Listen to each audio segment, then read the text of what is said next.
달달 무슨 달 달약사.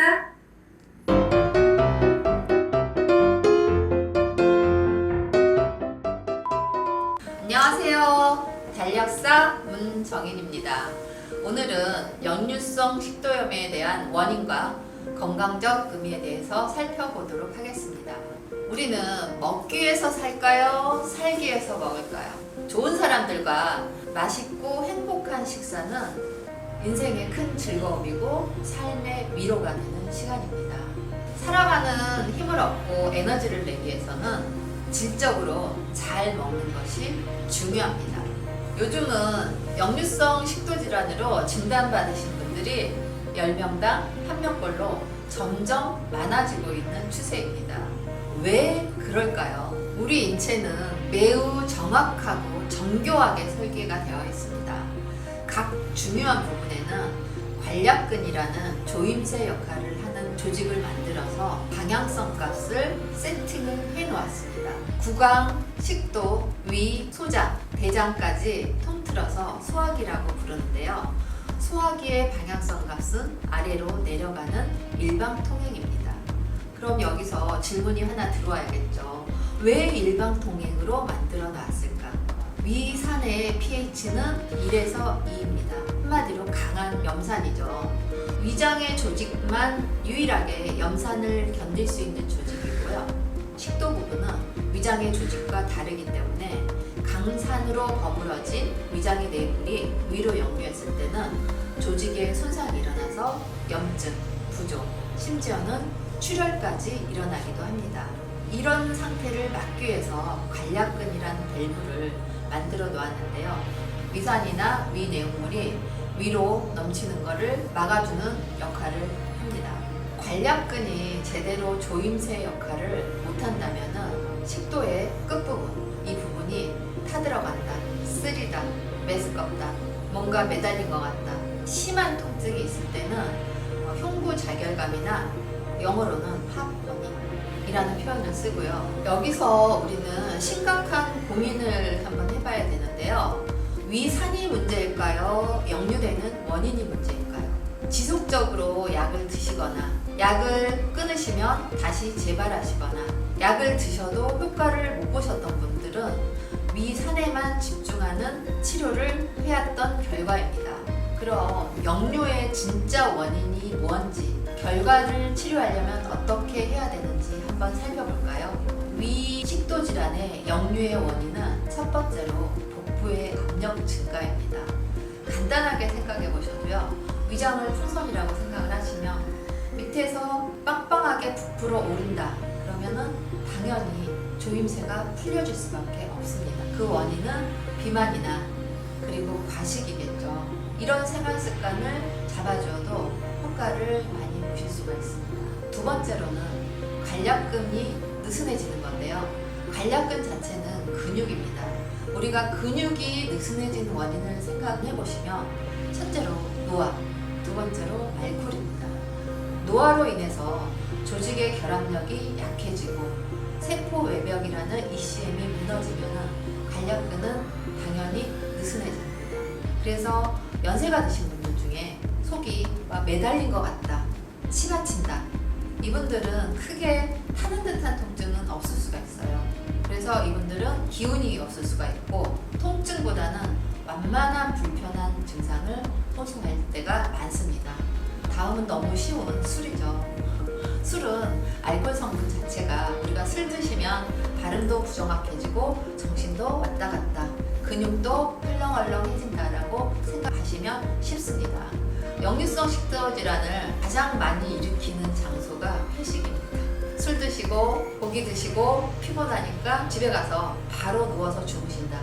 역류성 식도 질환을 일으킬 수 있는 가장 완벽한 조건입니다. 이런 상태는 좀 피하셔야 되겠죠. 세 번째로는 스트레스입니다. 현대인들의 가장 취약점인 스트레스죠. 교감신경이 흥분해지고 근육과 신경이 예민해지고 긴장이 되면 위나 관략근도 정지 상태고, 그리고 소화액과 소화효소도 안 나오니까 위장 내 음식이 머무는 시간도 길어지면서 위로 뭔가가 스멀스멀 올라오기도 합니다. 여기서 끝나는 게 아니에요. 식도 관략근 옆에는 횡격막이라는 이중 잠금 장치라고 생각하시면 돼요. 횡격막이 수축과 이완을 하면서 관략근의 역할을 도와주는데요. 스트레스를 받으면 이 횡격막 자체도 수축 이완의 그 자율 조정이 상실되는 상태가 오고요. 더 중요한 거는 횡격막이 지속적으로 스트레스를 받은 상황에서 근육이 긴장하고 수축이 돼버리면 그 자리에서 변형이 일어나면서 위가 사이로 이렇게 빠져나오는 횡격막 탈장 상태가 되면은 치료 기간도 길어집니다. 네 번째로는 식이 습관입니다. 기름진 음식을 많이 드시면은 위장에 머무는 시간이 많아집니다. 따라서 이 위장에서 머무는 시간이 많다는 거는 밑으로 내려가기 전에 위로 먼저 올라오게 돼 있습니다. 과식을 피하시고 기름진 음식은 줄이시고, 그 다음에 카페인 성분, 그리고 신맛 나는 음료, 매운맛. 매운맛은 맛이 아니에요. 매운맛은 통증입니다. 위식도 역류 질환이 없으신 분들도 평소에는 매운맛은 자제하시는 게 건강에 좋습니다. 다섯 번째로 저산증에 관한 이야기입니다. 여태까지 앞의 내용에서 위산 굉장히 많이 들으셨는데, 저산증은 개인적으로 매우 중요한 의미를 갖는데요. 고기를 드시고 딱딱한 음식을 드시는 거는 위산을 믿고 드시는 겁니다. 위산은 소화에서 굉장히 중요한 의미를 갖는데요. 지속적인 약물을 드시거나 아니면은 식사량이 적으신 분들, 산분비가 적어지면은 위산이 할 수 있는 제대로의 역할을 못하고 소화가 안 된 상태에서 위장에 머물러 있는 시간이 오래되면은 좋게 말하면은 발효, 나쁘게 말하면 썩어가고 있다고 생각하시면 됩니다. 좀 충격적이시죠? 그래서 위장에 머무르는 시간이 오래되면은 위로 다시 올라오는 원인이 됩니다. 여섯 번째로는 약물을 한번 생각해 보실 필요가 있는데요. 드시는 약물 중에서도 위식도 역류 질환을 일으킬 수 있는 약제가 있습니다. 대표적으로 칼슘 채널을 기능하는 고혈압약, 항콜리선약. 이 항콜리선약은 경련을 완화시키기 때문에 위장 근육을 느슨하게 만들 수가 있어요. 그리고 고지혈증약, 다이어트약 등등 여러 가지 약제들은 위장에 데미지를 주면서 길게 가면은 관략근의 조직까지 느슨하게 만들기 때문에 드시는 약을 한번 체크해 보실 필요가 있습니다. 여기까지 위식도 역류 질환을 일으키는 원인에 대해서 살펴보았는데요. 그 다음은 위식도 질환이 갖는 건강적 의미를 살펴보시면 우리가 왜 위식도 질환이 재발하는지 점검이 되실 수가 있습니다.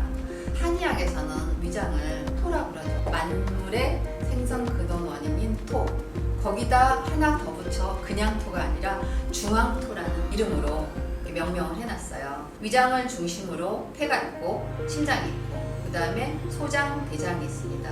그리고 발생학적으로요, 심장이나 폐, 소장, 대장 이게 분화될 때 같은 배열에서 분화가 돼요. 이건 뭘 의미를 하냐면은 같은 파동을 탈 수 있다는 것도 뜻합니다.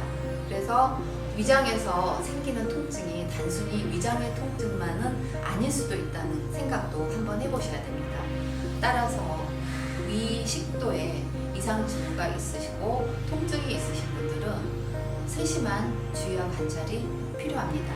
소화의 1번 관문이 위장의 식도의 상태가 부실해지면 첫 번째로 에너지 레벨이 떨어집니다. 만성적으로 피곤에 절어 있으시겠죠. 두 번째로는 위장에서 흡수할 수 있는 미네랄이나 비타민이 흡수가 안 되는 상황이 일어납니다. 특히 미네랄은 위장에서 이온화가 돼야지 우리 몸에 흡수가 돼요. 세 번째로는 소화 과정이 불완전하면 나머지 대사 과정도 불완전해져요. 이건 뭘 의미를 하냐면 찌꺼기가 많이 쌓인다는 거죠. 찌꺼기가 많이 쌓이면 당연히 혈액의 독성도 많이 쌓이고 세포의 독성도 많이 쌓인다. 따라서 만성질환이나 여러 가지 난치성 질환에 일으킬 수 있는 원인이 될 수 있다입니다. 이제부터 제가 심각하고 중요한 얘기를 해드리려고 하는데요.